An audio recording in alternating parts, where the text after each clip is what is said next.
Welcome to the Rim Break Rodeo. We hope this video helps. You start by confirming which Xbox 360 model you have and which cable fits. This matters because HDMI carries audio and video in one lead while composite uses multiple connectors. Once done, plug the power brick into the wall and attach it to the console so the unit has power. Next, connect the chosen AV cable to the Xbox port. Make sure each connector clicks or seats snugly. These initial steps prevent signal and power issues before you move on.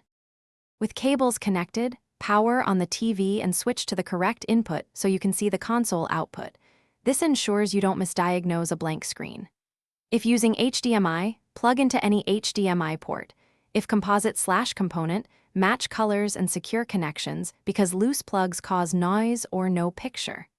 Once the Xbox displays a signal, go to System Settings, Console Settings, then Display to choose 720p or 1080p. Make sure the resolution matches the TV capability to avoid scaling problems. Power the Xbox on and sign in. You'll often be prompted to install a system update that improves compatibility and fixes bugs. Install it if available. Next, sync your controller by holding the guide button and pairing it to the console so you can navigate menus.